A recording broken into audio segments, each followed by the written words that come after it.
Startup Investing is made accessible for all. My name is Kilin Kasara. I will be your co-host for the evening alongside. Good evening, everybody. My name is Mark Reno. I'll also be presenting. Great, we are so glad you're here. Just a bit of housekeeping. The washrooms are right behind you in case you need to use them. Okay, as we begin, and let's see a lot of people coming, you can definitely take the front seats. Don't be too shy. So before we start, I think it's been a long week for all of us, and as we begin tonight's session, we'd love to, warm up the crowd a bit, and also just get to know each other a bit better in terms of innovation, investing, and all that good stuff. So before we start today, I call this connection before the content, essentially. So I don't know how many of you have invested before. How many have invested before in a startup? Okay, few of us. How many is going to be the first time to invest? Wow. This year. All right, cool. So let's, as an investor, definitely having a partner, people you can invest with is a really integral thing. That's what part of what Local Capital is doing, community-based capital. So just think, as in the innovation space, think of an investor, dead or alive. Get a first-time investor, previous investor that you really look up to and you love to invest with. Right? So whether in the States, in Philippines, in Namibia, in Kenya. Have you said dead or alive? Or both? Okay, maybe Either. just an investor. Whether, I don't know if there are any. Okay. Dead or alive. Okay. I think just to be inclusive. So I'll start, right? Which investors would I like to invest with? One top of mind is Michael Siebel from Y Combinator. He's a really empathetic person.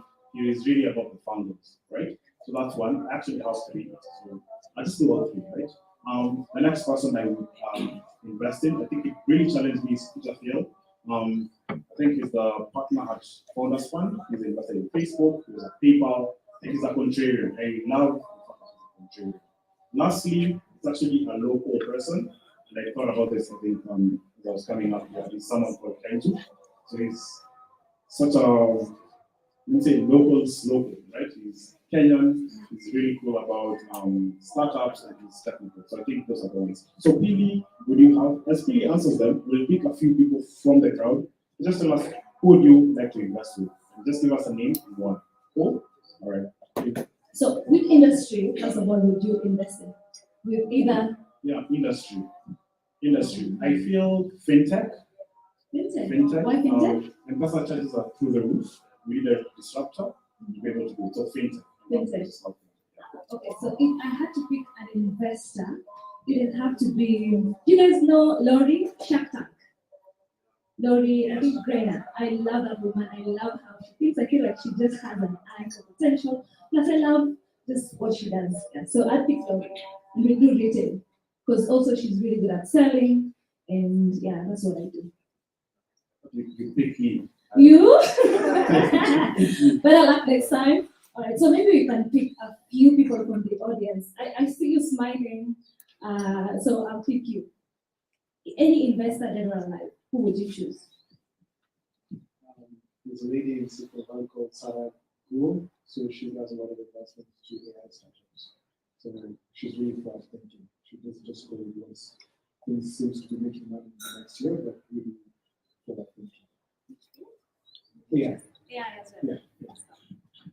All right, so for gender balance, I need to pick what are the ladies?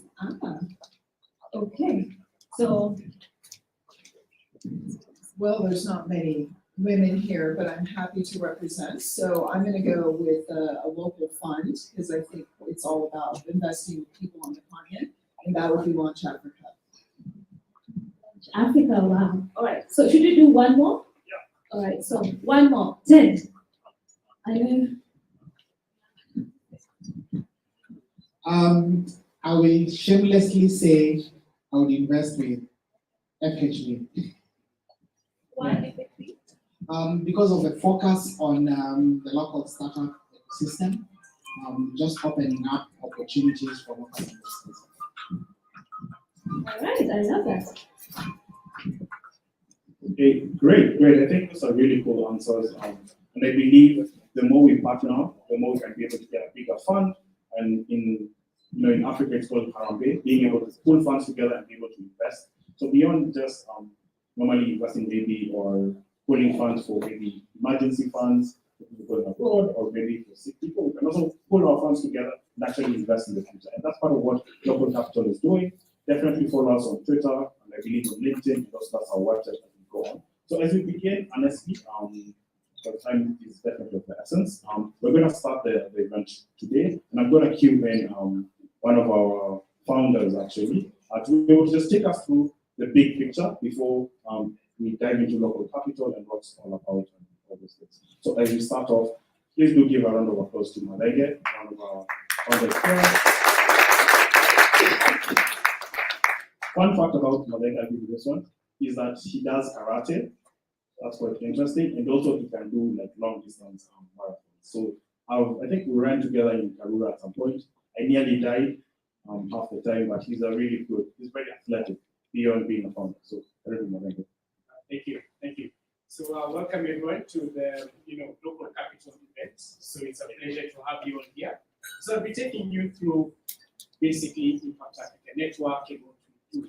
This heavy audacious vision and goal that we have. As you can see, it's all about changing the African network. So story time. The first time I joined the Impact Africa Network, we had a session with Mark Karaki, who's the CEO and the founder of Impact Africa. And we were online at the time, which was 2021. I was fresh from university. And we were just in this call where you didn't know what this innovation startup life is all about. We always heard about Silicon Valley and the amazing startups that are built, but it wasn't something that we could reach out to. We never felt it because it was so far away. We would only see it from YouTube, the movies. So he was in this call and he was giving us this talk about changing the African and how we as Africans can actually do something about it. It always felt like this far-fetched idea, but at that point in time, he just poured out his mission and his vision. And as young people in that call, we were so quiet because the things that he was downloading into our minds were in the fact that we as Africans can actually change the narrative. And that's what we're actually doing here today. So I am Madenge Waweru, co-founder and product lead at Shukran. I'll explain more about it later. And I'm here to present to you what we do and how we actually change the narrative. And we do that through 4 pillars. The first one is Impact Africa Network. We have Local Capital, we have Launchpad, and we also have FHP. So I'll start with Impact Africa Network. Impact Africa Network is a startup studio that ensures that young, talented Africans can participate in the digital transformation of Africa as creators and owners. As young people, we definitely have the energy, we have the drive, we want to change things. And the best way to actually change a society is through young people. So we target young people and we take them through this transformational process to turn them into creators and owners. Because it's not enough to just transform them into innovative and entrepreneurial people. They actually have to be creators and owners of the innovations that they build. So we build people. We take them through this transformational process. We show them how to actually build product. We teach them how to talk to customers. And our traction is that we launched in January of 2019, and we've had about 8 cohorts with about 120 young people straight out of university who are hoping to become innovation fellows. And once you've actually built people, of course, you can actually build projects. You can build products. You can build companies that can actually just go out into the world and shape our society. As you can see, we have Kinetic, which will be talked about. We have Elevate HR, we have Shukran, we have Jenga School. We have all these companies under our portfolio that actually drive to change the African community. But of course, we couldn't have done it without community support. I mean, these are the people, both international and local, who actually donated to the cause at Impact Africa to invest in these young people to actually go out and change the African life. So with that, I would like to cue in from Here Ventures to actually proceed. Because one of the things about this program is that it's really changed things. So now we have Impact Africa Network. Now, what's the other? So I'll call here from Here Ventures to proceed.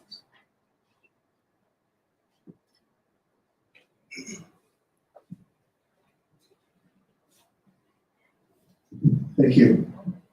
No, quite honestly, after I met November, I thought I could take him down after learning that he knows karate. I'm not sure anymore, but that's why I'm going to be here. Because of that karate, so that you'll be my backup.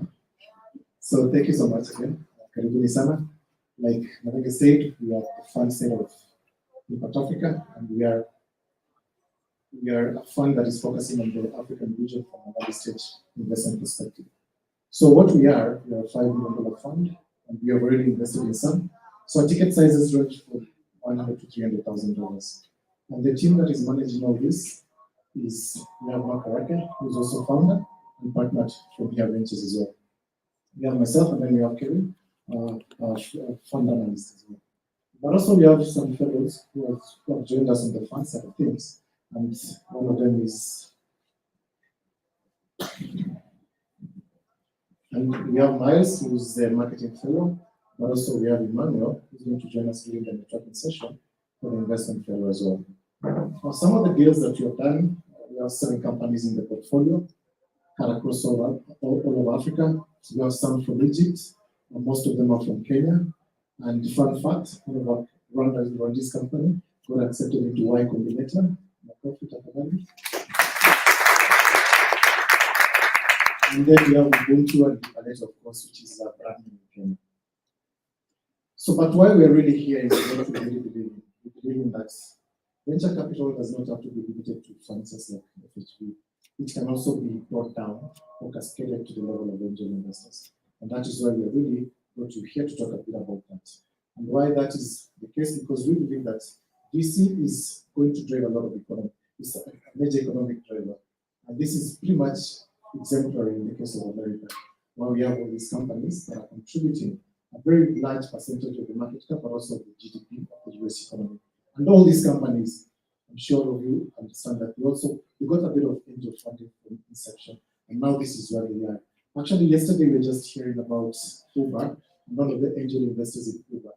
That guy, I don't know, it was Mark Zuckerberg, wanted to set up an office somewhere. But then he didn't have, the guy that came to pay for him did not have, he couldn't pay the guy that came to pay for him. So what did he do? The guy says, I'm going to exchange a bit of, instead of paying me, give me a bit of capital. And then he got some bit of capital. Now, at IPO, that guy got $200 million in exchange for his equity. Now, imagine if you do that for the companies that you're going to be looking at capital. You could be the next set of millionaires and billionaires just treating right here with us as well.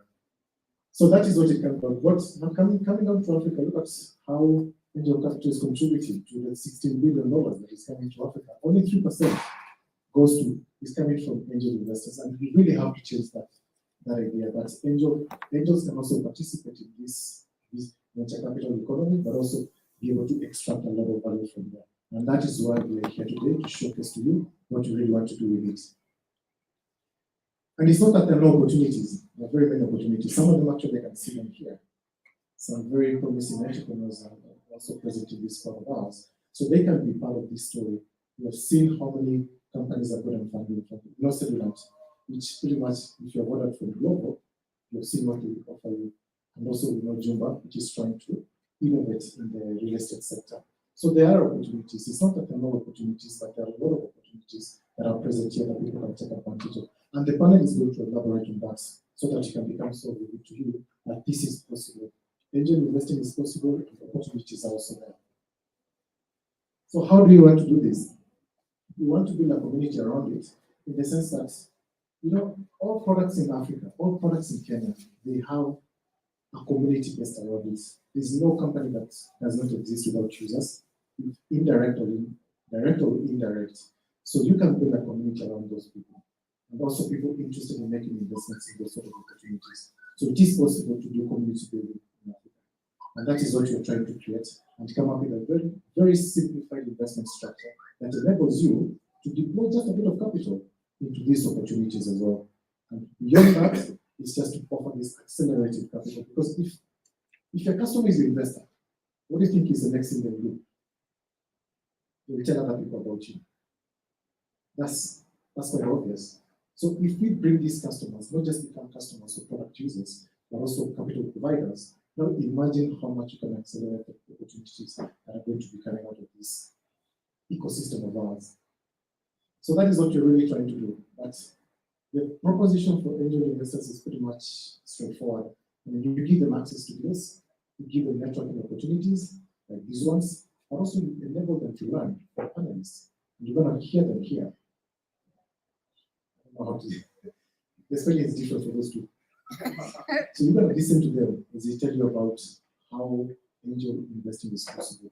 And then over and above that, there's, of course, some bit of returns. It could be emotional returns. You have given a bit of capital, not just capital, but also support to the ecosystem, but also it could be financial returns that we already seen in some mature examples.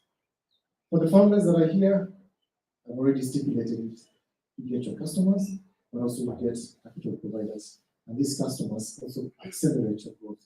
They introduce you to other people who can also use your product. Let's take an example of Elevated Chat, a company that is one of our investment companies. If the HR community invested in that opportunity, what's the next thing they're going to do? Is to take them to their company and say, you know what? I've given capital, I've deployed capital to this company, this startup.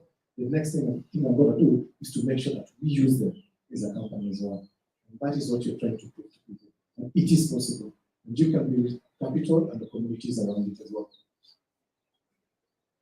So if you're an angel investor and want to participate in this is what you have. These are the two things that you can do. You can either give your cash to a fund like FHB, and what you say you can give to us. So these are the economics. So it's a lot, it's very accessible if you come together as a community, because it's a bit cheaper, quite frankly. You give 2% per annum. And the fund like that's like 20% of your capital that is going to be used for administration purposes. So only 80% gets invested. But if you come into a network or a community-based investment platform like ours, then that is what you really do. You just only give 150, but then the rest of the cash can also goes to investing into the company. Of course, minus the transaction fee, which is a bit less. So, in a nutshell, this is what you're really trying to do. Startup, industry investors, capital, plus sales, plus referrals. And then after that, you get accelerated growth. You get people turning into investors, turning into your customers, and they take you a bit deeper into the market, they accelerate your growth into the market. And obviously, both of you get to benefit, both the investor, but also the entrepreneur. Because also entrepreneurs do extract benefits, economic benefits from the companies that we build. So what is the process? It's very simple, literally, actually. Right now, actually, let's forget that. If you look at the paper that you have today, if you scan, you can be part of the community today. Literally, it's as simple as that. So that's a step. So, yeah, those are the steps that we follow. But what is the advantage of being in a community? Outside of investing, Africa in itself is a communal market. But we are like wolves. We move in a pack. And it only makes sense if you start investing in such a risky asset class, you move as a pack. And why? You get to learn. Other people have done it, they have failed, and then they tell you why they failed and what they have changed. The second thing is also you get to syndicate. Your $1,000 can become $100,000 if all 100 of you invest. Now you see that the volume of that cash is a lot more. So you get to syndicate deals with other people. But then the more important thing is also you get to benefit from deal flow from other people. I mean, you don't have exclusivity of deal flow. You might have seen a deal that other people have not seen. They might have seen a deal that other people do not see. Not everyone knows Kenji Roble. Not everyone went to Kenji Roble when he was raising funds as an angel. But if you're in a community of people, what is the likelihood that probably can talk to one or two of you and they're like, you know what, we have a bigger community, why don't you bring that opportunity here? And that is what you're trying to do as local capital. So the investment process as well is quite simplified. It's, the opportunity is introduced, you get to sign a commitment, an investment agreement with local capital, and then local capital deploys that cash flow on behalf to the companies, to the target investments. And then we manage it, we make sure that there is reports are given, we make sure that the money is being used as it should be used. And then after that, eventually all of us shake hands once you guys a bit of return, we go for a holiday and we say, hey, it has been good, let's do it again. So that's the process, and that is how we want to do it. So the structure is that, and then of course, like I said, it's going to be managed by local capital. And then pipeline-wise, we have a lot of deals. You've heard, you also VC, so you get to see a lot of deals. So that's what also Angel will get to benefit from. All the deals that we see, we're going to dispose of them. What do you call it? We're going to make them available to the community as well, so that at least they can be able to see the deals that we are interested in. So that's a core investment. So your 100 becomes, if we put in 200 as a fund, your 100 becomes, in totality becomes like 300. So you see now we have leverage to negotiate for good terms. Instead of going with your 1,000 there to give the person, hey, I have 1,000, and I put in some money there to ask what you want to do with this, pay for Uber. But if you go in together with us as a community, as a fund, then you can leverage on that muscle of the amount of money that you're putting in to negotiate for good terms as well. So you have a lot of things. So these are just examples of companies, but before we move to the next part of the presentation, it's going to take a few minutes. It's just like these three guys, just to tell you what they're doing, because it's something that you are quite excited about, and this is what you're currently looking at from an opportunity perspective. So, I think I started. 1 minute. All right. So yes, so Shukran is we exist to ensure that the most deserving service offers are rewarded, because we believe that an equitable world is a better one, where more people have more opportunities in their hands. And we do that through our digital ticket platform, where with our traction, we have about 1,200 users. We've actually transacted about 180,000 shillings in tips, and we have 20 restaurants that we've partnered with. And we actually, in addition to this, we later came to realize that service workers, when they actually receive tips, what do they do with these tips as well? So we've actually come to find that we can actually help them leverage their tips to formal financial services, a financial service that we have built, so that they can save, they can invest, and they can also eventually get insurance and access to other formal financial services that a lot of us do get, but they don't. So at Shukran, we're looking to just change the lives of service workers and just make their lives better, so that one day they can actually look back and be like, you know what? Shukran was the platform for me. So thank you. I wanted to take the mic, and I remember you can show it at me. So, Good evening, everyone. My name is Ted Muganda, and I'm CEO at Kinetic.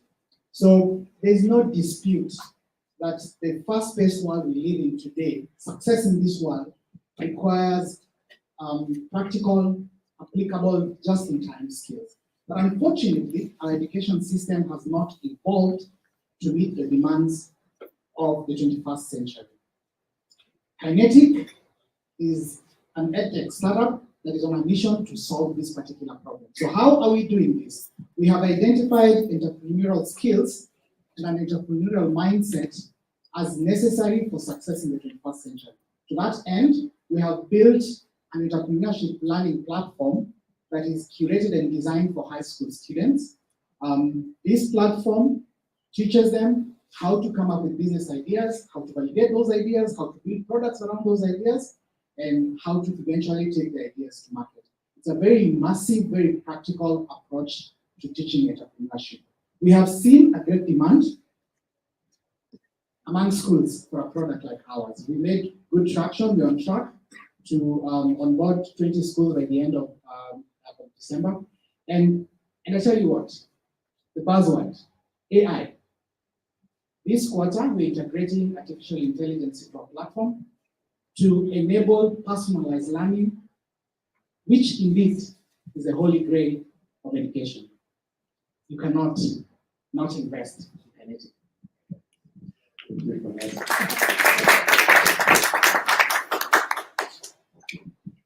Thanks. My name is Kennedy Nyawala, and I run the Elevator HR. I'm the CEO. Africa is growing, and there's a huge gap in terms of managing that challenge. Over 420 million Africans are actually working in Africa today. 90% of them actually work for the SMEs.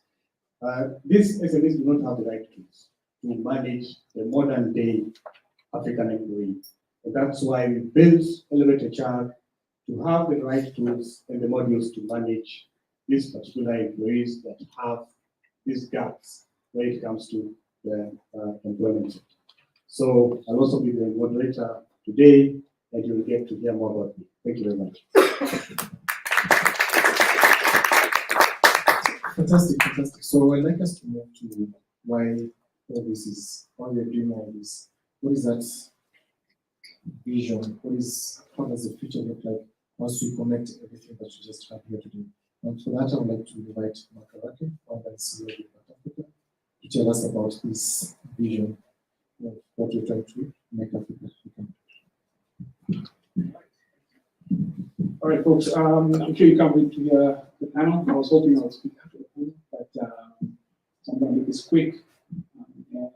Yeah, so Impact Africa Network. My background is I was born and raised in Nairobi. This is the city I grew up in, and I was very fortunate to achieve a personal life milestone in my life when I was able to go to the States through a sports scholarship. I played soccer and a soccer scholarship to make football turn into something productive in my life. And so as a result of that, I was also very fortunate to end up in the area.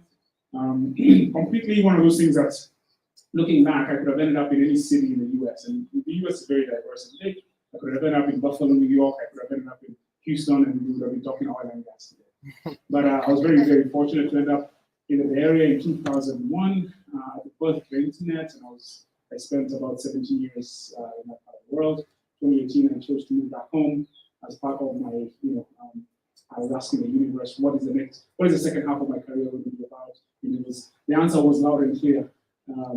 It's, the opportunity you're looking for is here in Africa. And it wasn't a simple thing. Like, I'm just abbreviating that narrative for you, but it was one of those things that really tested your resolve. When you ask, you shall be answered. And you really, the question is, are you going to be ready? That's typically how the world works. If you ask, you shall receive, but the question is, are you going to be ready to step into that situation? I had no business living my comfortable,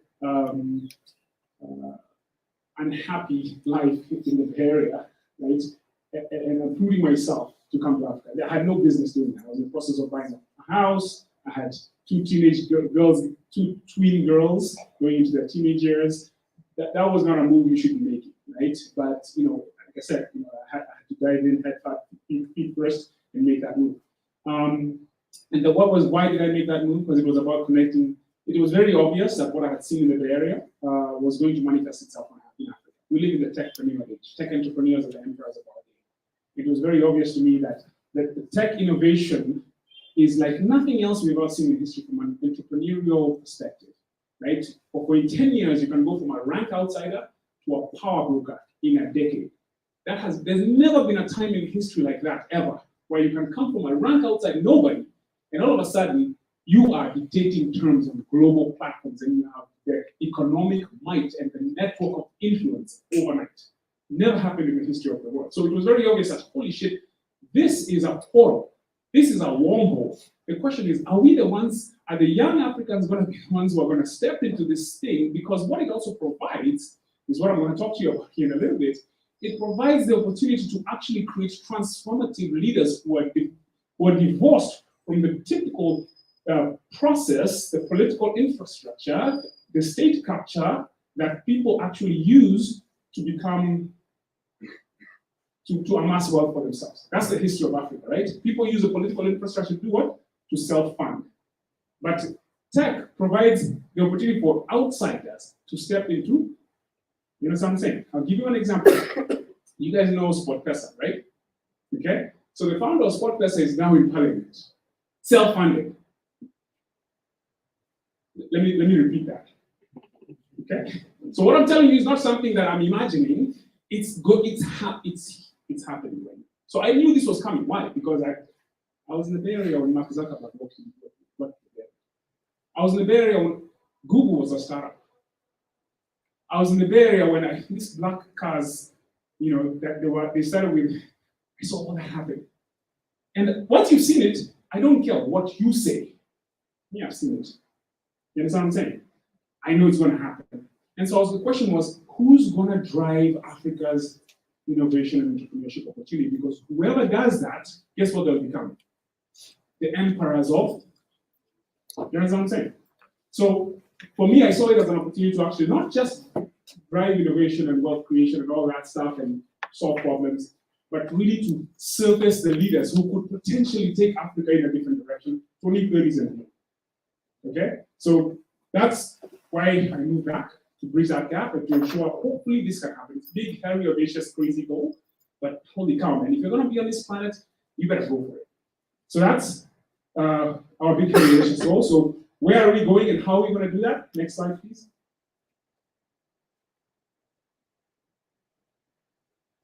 That's not how my slides should look. Next slide. Here we go. Okay. So you have to have a goal. So we have this thing called the 10-10-10 plan. We're working on 10 scale-ups that provide 10,000 jobs that are valued at $10 billion as a portfolio by 2030. You gotta have something you're working for. It's big, hairy, it's audacious, it's crazy. But you know what? Copia is the CEO of Copia is here, right? Copia was launched in 2013. How many employees do you have right now, roughly? 1,800 employees. 2030, that's a decade. You all hear me? Okay. Now, if you knew, knowing what you know right now, how fast could you probably have done it? Because it's taking you a decade to do what you've done. Just give us a sense, knowing what you know right now, looking back, how fast could you guys have done it? Half the time. So we can learn from, you understand what I'm saying? That's what an ecosystem is. He's here. So it's not crazy. It's possible if the people are willing. If the people, you understand what I'm saying? Okay. Anne, you're here. She's with Lipoleta. She's an investor relations at Lipoleta. Right? You joined the company when? 2017. Okay. Right now they are. I don't know what metric I can ask you to. We're investing in Lipoleta. I know their numbers. Their Kenyan business is profitable. They're going like gangbusters. Okay. Amitra. Right? Mark, where's Mark? Mark, you're here. You talk a little bit about your stuff. The point is, the flywheel is turning. The knowledge is compounding. The opportunity is getting faster and better. So that I knew this was going to happen, right? Because I had seen it. It was just a matter of time. So in 2018, I made the move back. This is the goal, 10-10-10. But okay, fine, great. You get to 10-10-10. Kina Madengi are wealthy. Kina Kennedy are well off. You know, Jason is a successful investor. Okay, then what do? We drive Range Rovers to Karen and stay in our gated community? We'll have failed. I will have failed. Because if you just keep compounding the bullshit, you understand what I'm saying? It will just be more pile of, pardon my French, but we're all grown up here. If you keep on compounding that mindset of it's just me and my small circle,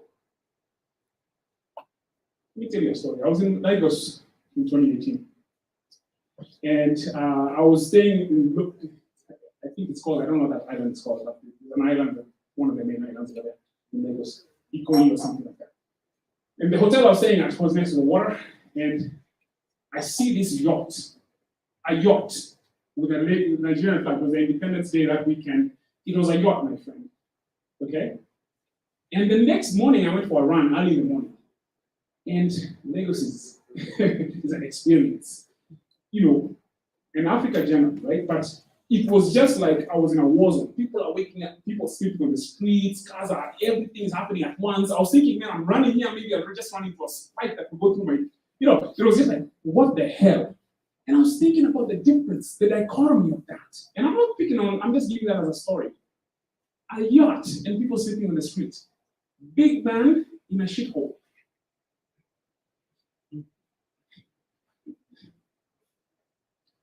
I don't know if that bothers you, man, but for me, that's not good enough. So, what will we do after 10, 10, 10? Next slide, please.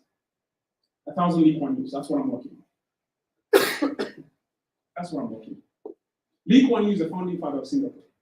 He's the only post-colonial leader who was able to take a country from third world to first world in a single generation. He was a statesman entrepreneur of the 21st century, most unsung hero of our time. And that's because he's Asian. Mao went to Singapore in 1778. Singapore was a capitalist country. He was a communist. He went to say, you know what, we gotta do something different out here, man. Shit, let me talk to this Chinese dude.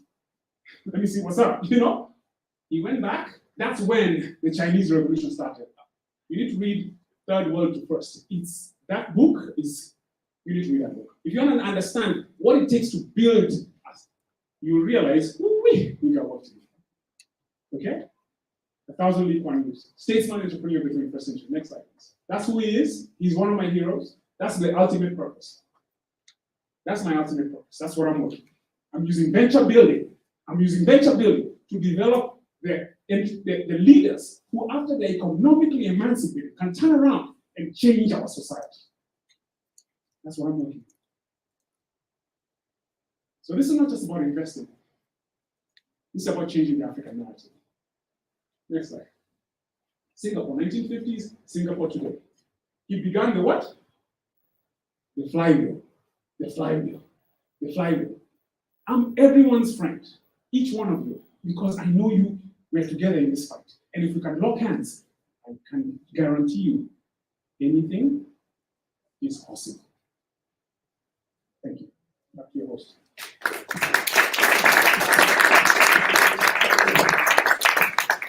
Thank you, Mark, for taking us to the church. We're definitely converted, aren't we? All right, so we'd like to get to the next session, where we're going to be looking at how to ignite now the power of local capital. And I'd like to invite our moderator for the day, who happens to be our CEO, Kennedy Wabwala. Thank you. See you at Elevate HR. Thank you. Thank you so much, Billy. I'm really privileged to be the moderator for today because some of the founders and part of the panel have interacted with them before.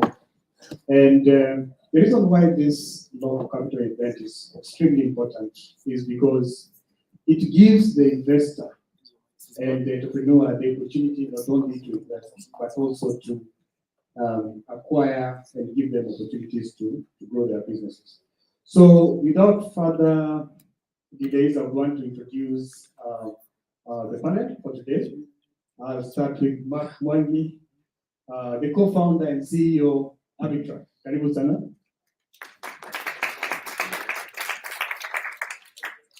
Then I'll go to Sheena, Country Director, UK Tech Hub. UK Tech Hub. Then Anne Oboy, Head of Investor Relations at Lipaleta and Skyline.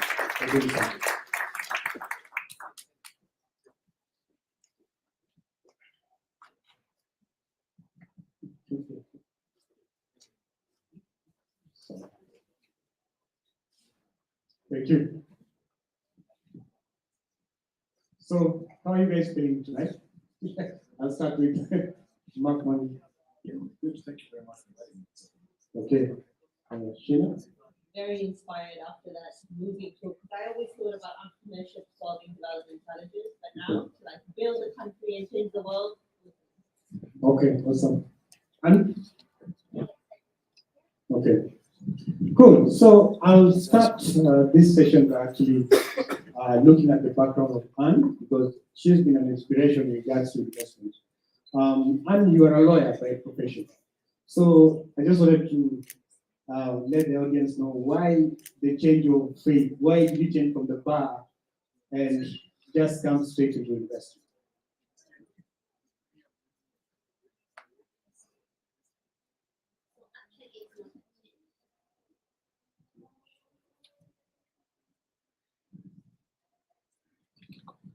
It's more of a transition. Okay. Change. Yes. I'm still a lawyer. Yeah. But I work in investor relations. At the time the opportunity to do myself, that working on working with startups, and look at it being a part of this time in 2017, a buy now pay later platform presented me with that opportunity. So Okay. it was a good transition for me Yes. to explore that opportunity at the time. Okay. Yeah. Great. And still on that topic, in terms of just talking to individual investors and institutional investors, what kind of approach would you use, and what is your experience? Are institutional investors easier to close? Are individual investors easier to close? Could you probably give clarity on that or your experience? In my experience, I think individual investors are easier to close. Yeah. Because people usually invest in people they trust.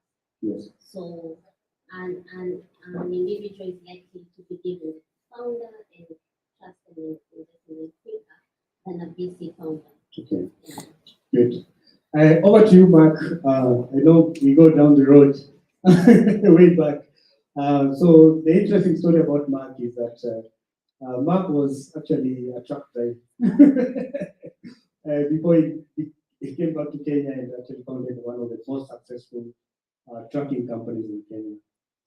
So Mark, in terms of investments, I know it's really like the VC investment is really right now a challenge for most African startups. And I just wanted to you to highlight to the audience the kind of challenges and how are you navigating that kind of a challenge? Because that's the kind of story right now. Yeah, I mean, can answer the question in general because we're not raising right now, thankfully.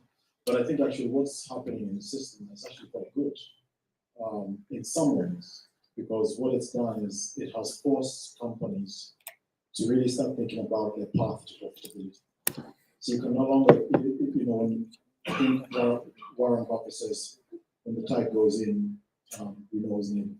So we're kind of standing there where the weakness is coming out of the system. Yeah. So if you didn't have correct unit economics, Yeah. if you are running too fat a team, Yeah. it's forcing investors now to think about that. Okay. And I think that is kind of good for the system. Yes. So how do you navigate it? I think you really need to start running your team more efficiently. Sadly, you need to, if you need to cut, you need to cut really, really quickly. And you really just need to keep your eye on the cash flows. Yeah. And make sure that you have enough cash flow to go. I think we could be in this mess indefinitely, so we don't know how long. Yeah. So you just prepare for the worst. It was already difficult to run a startup again. Now it's just that much. Okay. Great.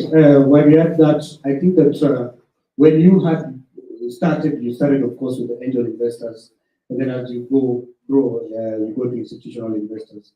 In terms of experience on the return on investment, for your early stage angel investors, how do you describe that experience? I mean, actually, for us, we didn't really start with angels, so we were bootstrapped for 2 years. Okay. And then we started getting a lot of VC interest. But some VCs, especially like in North America or in Europe, we couldn't make the bar. The bar's a little higher when it's Africa. Yeah. And so they individually put money in, but they didn't put the VC, they didn't back us with institutional.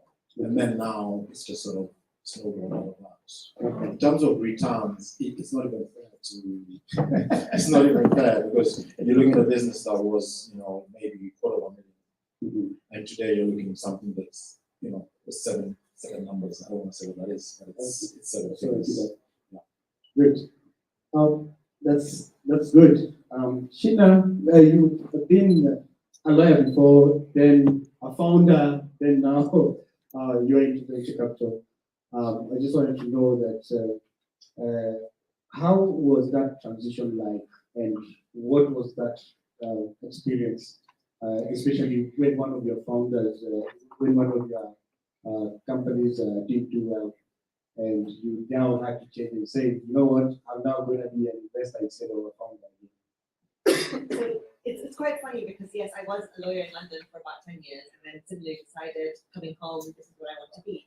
And with that arrogance, I would say, and confidence of starting a business at the time, and I failed in that business. But I learned more in my failed business than I have in my entire legal career and my MBA combined. So I never looked at it as a failure. I think this was amazing. And then the next path was, I was like, okay, so I couldn't make it, or I've learned a lot as an entrepreneur, but what I want to do now is, can I put my learnings then to kind of help other entrepreneurs? And at the time found a really good, I'd call ecosystem player, where we were doing a lot of things. We were building an angel fund. This was about 9 years ago, and we were starting doing like angel investing. We were doing virtual incubation to help startups, consulting, research. So I really began to understand the ecosystem. We held, these big conferences, networking events, and then from there, I now came to my current role, which is the donors. I work for the British government here in Kenya as director of the UK Kenya Tech Hub. And yes, we're again helping to build entrepreneurs. How do we help them, build skills, linkages?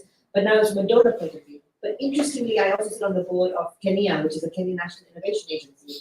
So what I found on my journey is I've gone from corporate to startup to like sort of ecosystem funding, not just, we brought a fund, but we didn't start funding until I left. So I can't count VC as what I did, but we were doing the angel investing side. To government. And what I realized is everybody speaks different languages. And I think one of the reasons that I work is because I kind of slightly understand everybody. I understand how a founder thinks, how a corporate thinks, how a donor thinks, how an investor thinks, and how, unfortunately, people don't want to say this, but government. Government is also hard, but important. And I think that's my lesson. And when we move on to the panel, I'll talk about how that's helped with what we're doing with angel investing. Good. You've also been an angel investor before, and you're now also a corporate investor on different levels.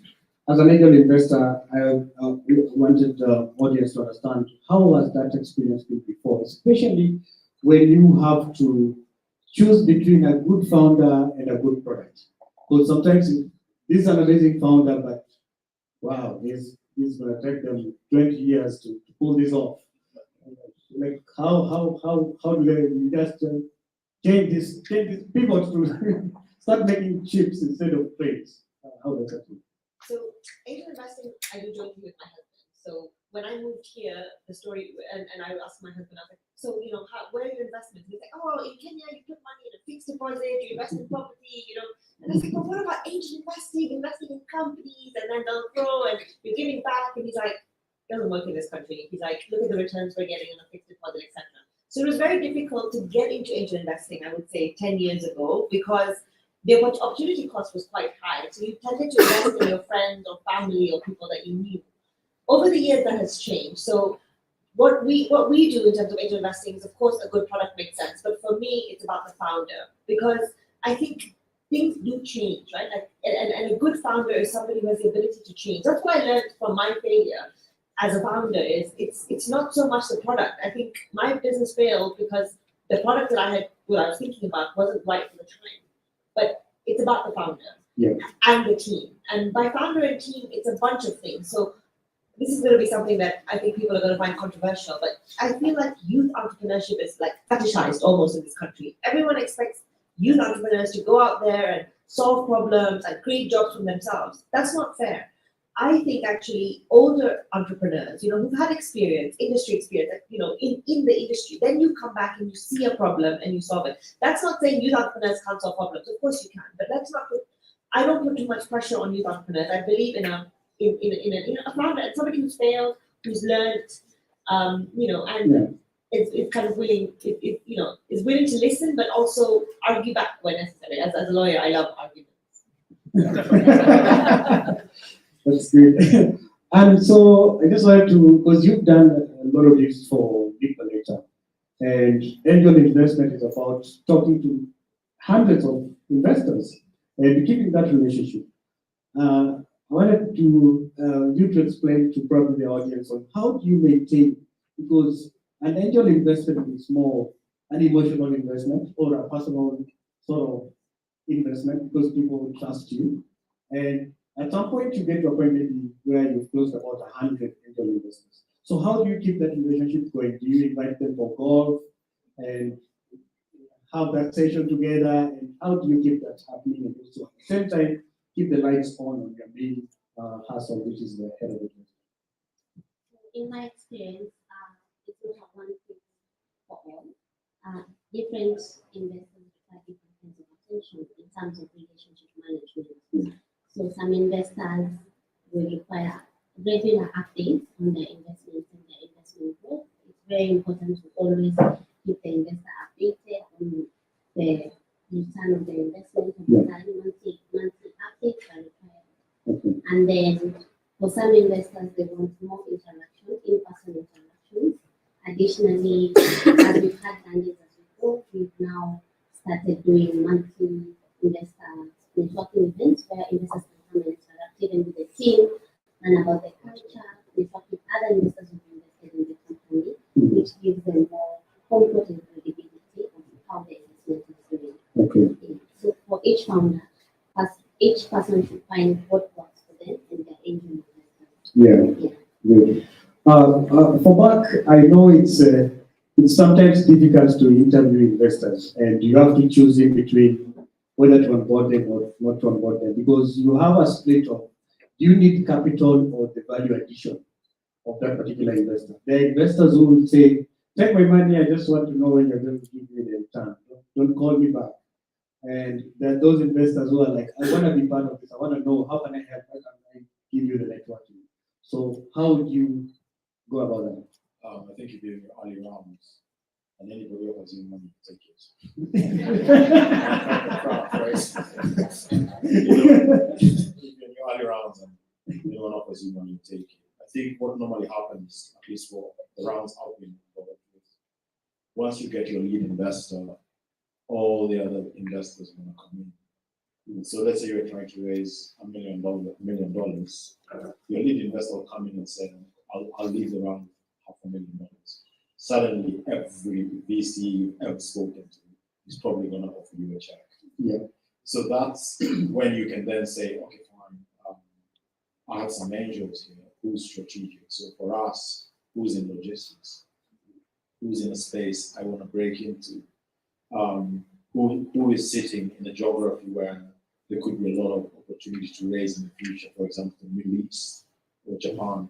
And then you strategically try not to have a uniform, you don't want to have one type of investor. I think there's ways to have, there's some investors who are great, they give you money, they give you a monthly update. There are others who want to have a monthly call, see how you're doing, where can they help. Then there's others who are even helpful in terms of introducing you to customers, introducing you to other businesses that could be very interesting. And I think for us, some that are very interesting are the ones who already have a unicorn like you in their portfolio. And they can give you strategic advice, they can sit on your board of advisors, they can sit on your board, and they can help you navigate some of the things that you're going to have to do with everyday business, whether it's sales, operations, team, incentives, how to set up partnerships, how to think about financing. So you can have an investor base that contributes to your business from all angles. But when you're early on, someone gives you money, God save, just take it. That's great. And on top of that, I just wanted to also ask you one more question, Martin. We have on the audience here most potential angel investors, those who like to invest.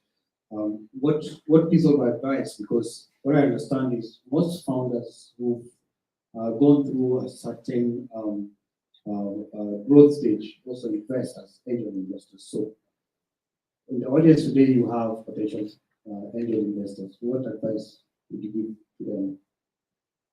So I think, first of all, I'd say that most angel investors are normally very successful entrepreneurs themselves, or they come from a family that's very successful entrepreneurship. And I think, and I'm just riffing here, so there are two ways to look at this. It's very likely when you go to this African tech events that the thing that will kill your business is being presented as a seed story. So one way to think about it is if you're in, for example, if I ran a really, not to sound on a story, but if I ran a really big trucking business, I'd seriously look at investing in a truck. If I ran a really big distribution business, you might want to look at some of the startups, Copios here, Twiggers here. And even if you just put in a small check so that you get the monthly update from the founder and see what he's up to, play defense. And if you need to then really make a play, you could then take them out and you defend it yourself. Because that's one angle. The other angle is to pick a sector where your influence in those early days and your knowledge and your networks can really help a startup move forward. I think just being scared and trying to hide away from it's a long way to go. And if you're in a network of some of these businesses, then you can really make a big change. It's a bit like East African breweries not buying some of these drink servicing companies. It just doesn't make sense when you can do something as simple as give them stock instead of cash. Then again, you're off to the races. So I don't know. I think you can think about it sort of strategically, both from a capital allocation point of view and what can you do for this business with the networks. Okay. Sheena, you've worked with several entrepreneurs before and also investors. And startups are very high pressure. They are very high pressure jobs. And I just wanted to also highlight that and understand how do investors know when a certain founder is going through, for example, depression, and how would they handle that? Because when you talk to these particular founders, probably somebody who's on edge of fundraising, they're running out of cash. Is this a high risk founder, or would you just maybe work with a founder who is calm, connected, regardless of the kind of storms they're going through? Wow, I mean, that was not the question I was expecting. So I think, yeah, I mean, having been a failed founder myself, obviously it is a stressful process, it's a lonely journey. And I think, again, sometimes we glamorize entrepreneurship. I think let's not glamorize entrepreneurship. It is hard, it is tough, it is lonely. Having said that, maybe this is my own bias, but I personally prefer entrepreneurs potentially who have failed, because I think once you failed once, you've learned for the next time. So I'm not super concerned with failure, but I think just to sort of say the way I think it works, right? And this is a point that we haven't really touched on, and maybe we will, is one of the things that we have supported, this is with my UK Kenya Tech Hub, is building angel investing groups. So what we started doing is we started training individuals. So right now when we think of angel investment, we think you have to be rich, right? You need to be a high net worth individual. But that's not actually the case. Angel investment can start at very, very small amounts. So what we started saying is, if you're a professional, if you're an entrepreneur, whoever you are, you could be a lawyer, you could be whoever, we put them on a training course called the Africa Angel Academy, where we train them. And this is where also how to spot a founder, what is important, all of this kind of comes in, including, like you can look at the founders, kind of how do you articulate or how do you evaluate what a founder is like. But at the same time, after training these people, what we found out, we trained about 4 or 5 cohorts in Kenya, Nigeria, South Africa, and the UK.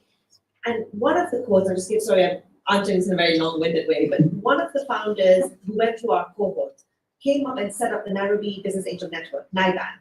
Now, in 1 year since setting up NIBAN, that group has made 14 investments, $400,000. 3 of those startups went and raised $1.5 million. So that's 1 year, and all because, and I'm not just going to attribute it all to this course, but basically learned how to invest in Africa, set this up. Now, what's made NIBAN successful, I think, is that approach of group investing. What they have done is exactly what Mark has said, is there's some successful entrepreneurs, there's some VCs, there's some people, together with their collective knowledge, what they do in NIBAN is then decide which founders to invest. And sometimes one person will say, I'm not getting a good vibe from this. The other person will say, no, but so that collective group can help you then decide in what founder to invest in. So the next step, what we've done is we've said, we've done NIBAN's worked. Can we replicate this, right? Because we have investment groups, we have chamas, and that's the other thing. We keep talking about Silicon Valley, but forget Silicon Valley. Are we saying as Kenyans, we don't invest? We're not angel investors. How many people have invested in their friends or family businesses? How many people are in chamas and you've got together and you bought something, or Kenyans are investors. Just because we don't call them angel investors doesn't mean we're not angel investors. Now it's, let's convince people to get together and invest in a business that's maybe not your friend or your relative or your family, and that's angel investing. And I think we've seen that happen. Like now we've got a group in Kisumu who's doing that. So this whole point about how do you identify with a founder, especially with the high stress environment, I think the collective knowledge and that community really helps. Yes. Look, I just want to add, like many, I was in the UK for a long time. I wasn't just a truck driver, I was also an investment banker. And one day I woke up and I thought, I don't want to do this anymore. I want to do something with my life, and I stepped down. And my first startup failed, and now I'm a charcoal from Ponchville. And I think we talk about depression and tough times. As the founders in the room, one thing I found is you can get lost in the VC startup space, and you think elevator pitch, you think KPIs, you think deliverables, you think build team, you think all these things, and you forget why you left your career. And once you do that, you really end up in real trouble. So you constantly have to go back as a startup founder and just be like, I know why I left banking, or I know why I left law. And I'm really glad to be in this stress here because I chose this stress.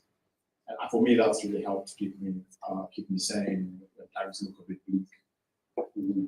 That's how I think about that. That's great. I wish I had someone like a group when I was going through my own travels, because that time was crazy. And the worst thing that happened, there was COVID, then I was having a baby, investors were pulling out, so it's a very, very lonely place to be in, and you need that support within, not only with ecosystem, fellow founders, you need a good team that can understand that you're going through this and you can go together. Back to you, and I just wanted to maybe you give a view of has any of your angel investors ever cashed out? I've always wanted to see, what do they do with the money? Do they go back and reinvest it, or just say, just want to go out of this country and take my beer under some tree? How's that experience been like? So because of the nature of our investments, the debt investments, they are structured in tenors of 6 months to 2 years. Yeah. So once the maturity period reaches, some investors actually cash out. Yeah. So some of the angels invest, and for the time they're investing with us, they're not using that money. But on maturity, they will need it for a certain project, probably to buy a home or invest in a certain business. So yes, we have investors who have cashed out, but most of our investors actually reinvest their principal and take out their interest. Yeah. That has been an experience. And then also back to that, because they say almost 8 out of 10 startups always fail. When you're talking to the angel investor, you're telling them that, okay, we're not going to give you any kind of security. You're not giving a title deed or a notebook to hold. And this investment of yours can actually tank. How do you handle that part in terms of conviction? You now say, look, we have a proper, we validated the process and everything else is clear. How would you do that to a potential investor if they ask you that question? Obviously, I would not tell an investor an investment will tank. They will write the fast anytime, but it's good to give assurances to the investor. Yeah. So investors look for different things. They want to see security, a proven good business model, and also founders that have a vision and a track record that they can trust. Okay. Yeah. So for investors, you just have to figure out the risk appetite of each investor you're talking to, and then give them comfort at their level. Okay. Back to Shena, you've written a very amazing article about investing in the Silicon Savannah.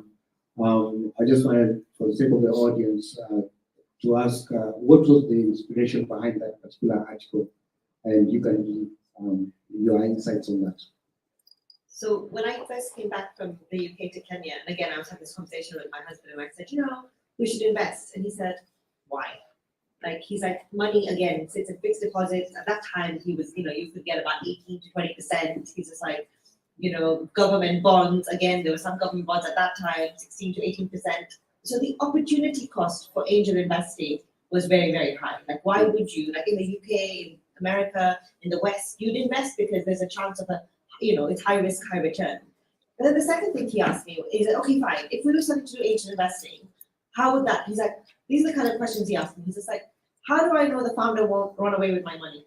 Yeah. How do I know the founder won't just up his salary? I was just like, in my whole life in the UK, nobody's asked me that question about angel investing. I was just like, this is great. So when I moved back here, I realized that it's not that there's no money, first of all. There is money. Look at the malls and the property and all these investments and stuff. So there is money and there's local capital. We keep focusing on international capital, but there is local money.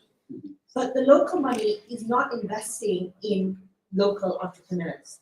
And one of the reasons is, again, the opportunity cost, especially back then. But the second thing he asked me is, how do I do this? Like, how do I invest? How do I know the person won't run away with my money, etc.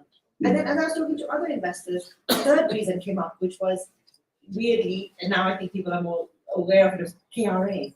What if, I invest in that, the KRA will just think I'm rich, or my relatives will think I'm rich, and then my cousin from the village's son will come to my house. So there was this whole cultural thing about, I don't want to come out and be told that I'm an investor.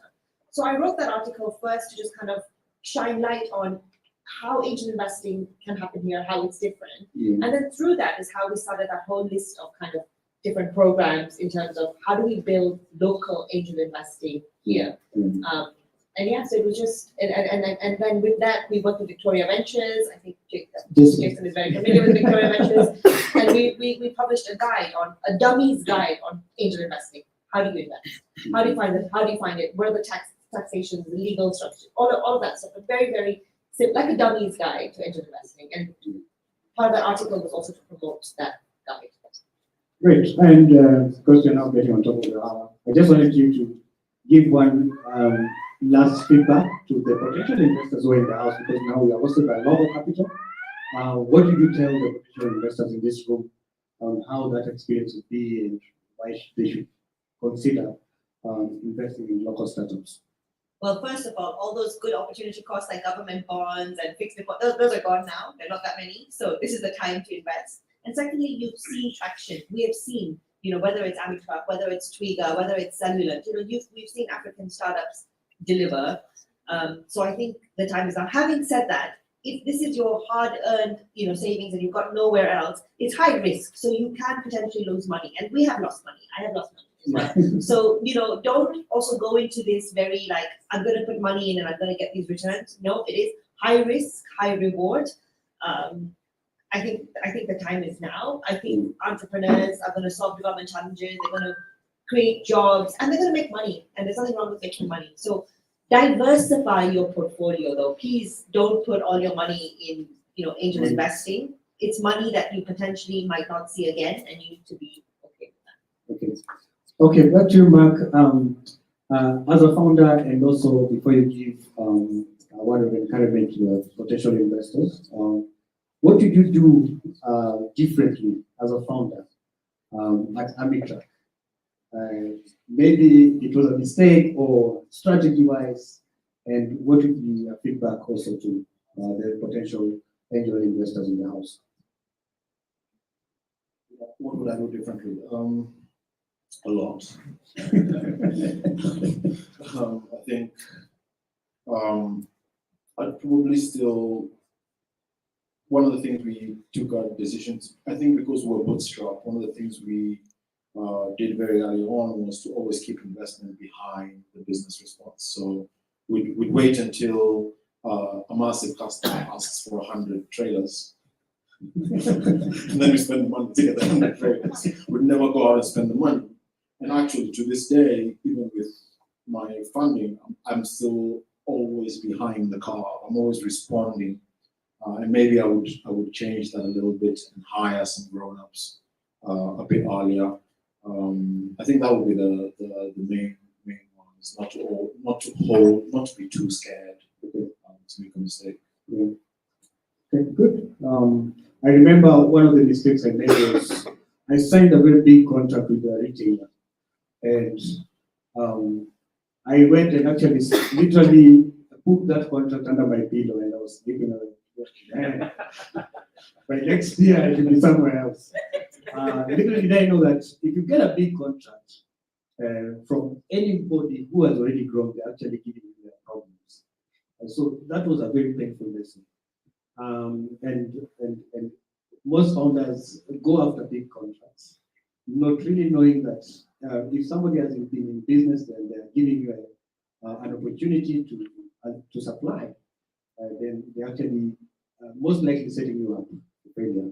So that was a very, very painful lesson. And Mark, maybe one of encouragement to the potential investors, because I'll say this, I say this all with all honesty, and as somebody who is funded by almost no one in Kenya and maybe one African venture capital fund, and all my angels are European. Yeah. I think as a local investor who lives in Kenya, you have such a big advantage over the ones abroad because you know whether that business is actually doing something great. So I think you have a big information advantage and you can get into some really interesting deals just because you can walk over there and check what they're doing. You know, everyone else is on Zoom. I have never met 90% of my investors. They just see me on the screen. So when you're here and you're on the ground and you can ask who's this guy, and you can ask his friends, you can get to mingle with them for a while. You can sit in the office. You can give them office space and just see what they get up to. Before you put your money in. So you have loads of ways to really have a big advantage over the traditional investment from the village. Thank you. Nice. But you, and I know that you've been dealing with lots of investors, and from research, and I'm not being biased, ladies actually close faster than men. And for the sake of men in the house, what should you encourage them to open up and be a little bit flexible when it comes to angel investing? For the man, when you approach them, I can double that, I can do something else and double that within a year. Why you give me 18%? So probably you can explain that angel investment is also a vehicle that they can use to achieve their financial milestones. I think that research is correct. I don't know, but my bias is that ladies are actually easier to close than men, and ladies are also more trusting, and they do research when you tell them about products and its return. They'll do their research and come back to you and will be able to invest. But gentlemen, after you talk to them, they just think about it and they think, okay, I can do better with this money if I put it in this business, and then they end up losing the money. But and the ladies actually get the good return from the entrepreneur they invested in. But that's my experience. So I just encourage everyone, when you're presented with an investment opportunity from entrepreneurs, startups, you just get the opportunity, do your research, do your DD on the people, and if you trust them, it's a gut feeling also for investment. And also you have to do your math. Yes. Does it suit you at that particular time? Does it suit your investment needs? Will you be needing the money right now or in future? So you make an informed decision and invest, and it actually pays off. Because some of these entrepreneurs, when they're starting, the kind of return they're giving is quite high, and you will find that in government bonds or other kind of investment. Okay. Okay. Thank you very much, Wanya, for giving us the opportunity to, and I really want to thank the panel for taking the time not only to come, but also to share valuable lessons about angel investment. So with that, I really want to thank you, Mark, Shena, and we're going to catch up and in the track as the session goes by. But for now, I would like to really take it back to the MC and the Asanteni sana once again. Thank you.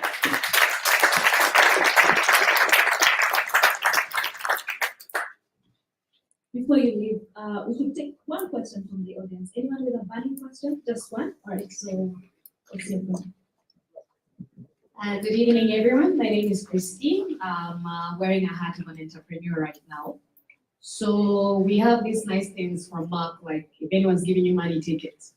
And Sheena, like, yes, fail fast, learn fast, move on fast. Thank you. That's all really nice. But some of us entrepreneurs are really scared to actually go and look for the funding because of the stories we hear. Like people raise so much money, the business fails, then what?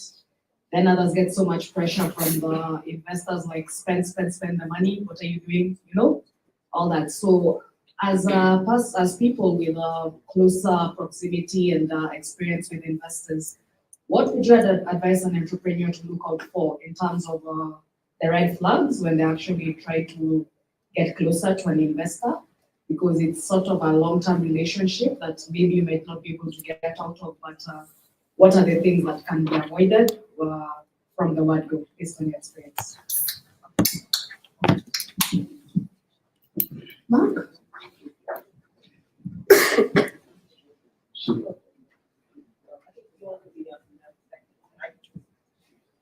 So, I think that's a really good point, and I think one of the things that I would say is with angel investors, because there's different types of investors. There's the angel investors, there's the VC investors, and again, from the angel investors and like the angel investing groups that I'm aware of here in Kenya, and I'm talking about the local angel investors groups, is a lot of those angel investors are not actually have the same mindset as growth at any cost as the VCs do, right? Because VCs are different and angel investors are different. In fact, in the angel investing groups that we're part of and the discussions that we've had, it's more like, can we get profitable growth? Growth at scale, but profitable growth at scale. So those investors, angel investors, are looking not just at growth. So they're not the ones who are going to pressure you to grow. In fact, they're going to be asking you unit costs, economics, profitability, and things like that. And I think when you're starting out, that's a really, really good thing to have, because the VC funding right now and money actually has dried up. And for Africa, it's dried up even more. And we don't know for how long it's going to be dried up. So focusing on business and revenue more than investment makes sense. And the way I see it is, if you as a business are doing well and your revenue is increasing and your profit is good and you're growing, investors will come to you, and they will.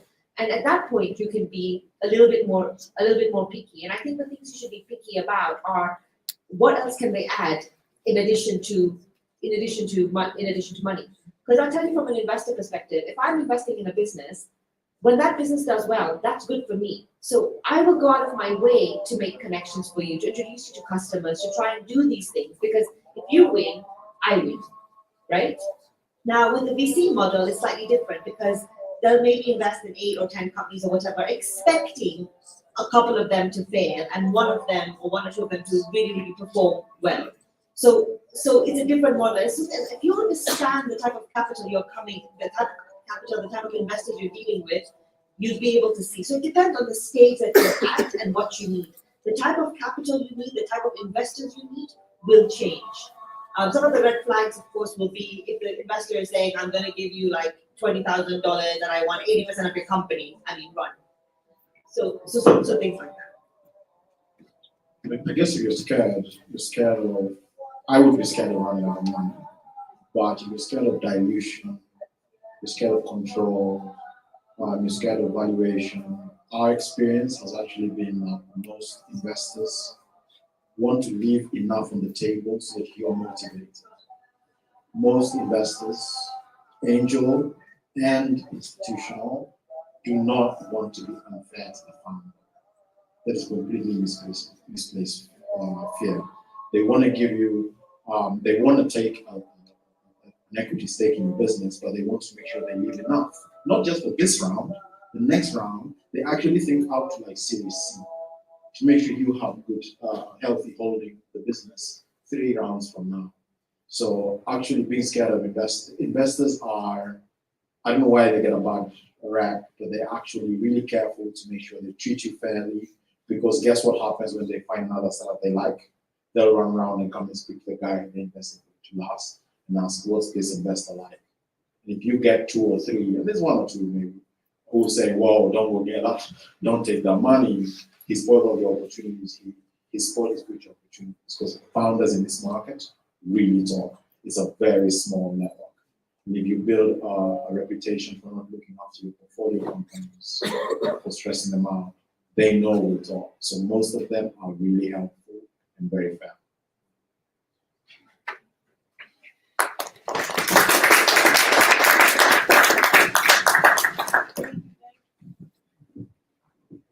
Thank you, Kennedy and Sheena and Mark. That was a really insightful session. One more round of applause as they take us.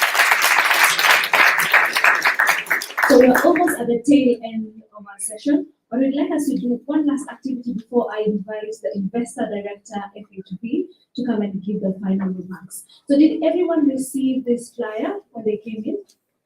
We really want you to be a part of our local capital community. It grants you access to this type of events and a lot of opportunities. So I'd like us to spend just 1 minute to take out of your phones and then scan the code that you will see there. We'll just do this in the next 1 minute. Scan the code. It will take you to like an Airtable form. Just register your details, and then after that, people from the local capital team will be in touch with you and guide you to join our community. So as we do that, you can also check out. Yeah. And essentially, the whole point of this is just to continue the conversation as we go on. We'll definitely meet Kevin, who's one of our local capital. You'll probably see Miles, just to be able to continue the conversation and to be able to be part of the community as we go on. So please do scan it. If you have any questions, Jason is here. Kevin is here, Miles, and Echo is also ready to whoever you want to talk to, so that you can be able to kind of continue this conversation, hoping to have more of this conversation as we go on. Beyond that, we are also on social media currently. Twitter and LinkedIn, you can be able to find us, Local Capital. There it is, yeah, Local Capital and Local Capital PC, and also Investor Local Capital. If you have any questions, as Anne has mentioned, due diligence is very important. Let's have the conversation. Let's see how this goes on. So if you have any trouble, please let us know. We'll definitely help you as you go on. Yeah. All right, so as we carry on with that activity, I'd like to invite the investment director from Here Ventures to come and give his final remarks, and then we'll open up the session to networking and drinks. Let me take you to church as well. So thank you so much again for joining us. Maybe I can give you a minute as you scan. But really happy that you guys came here to join us to listen to what we had to say. As local capital, I mean, that's what we're really trying to do, what the panel has really talked about, to make venture capital very accessible and very easy for you to participate in.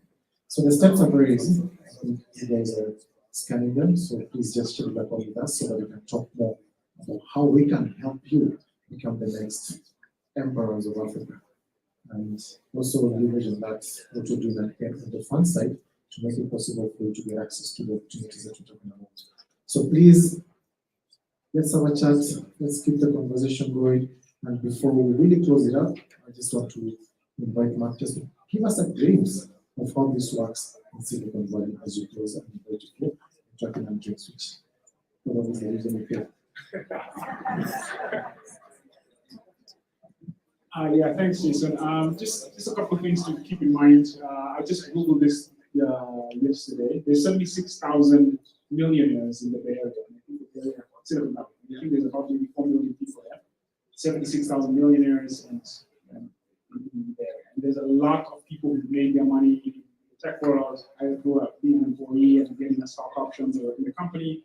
People build companies and so on and so forth. And then they turn around and start becoming angel investors. So it's starting here right now. I mean, this is our time. So the best way to get better at anything is do something. So get started, put some money in.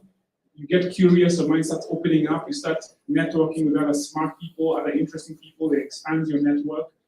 So that is part of the value of the opportunity that this provides. It expands your horizons. It expands your mind starts getting curious about the tech industry, about the company you've invested in. You actually will grow as a result of investing. So as opposed to just investing in some of the asset classes that we have, and you should have some.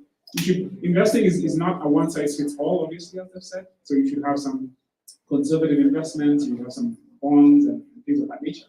And part of your portfolio should be something that is innovation driven. It's growing, it's going, it's interesting.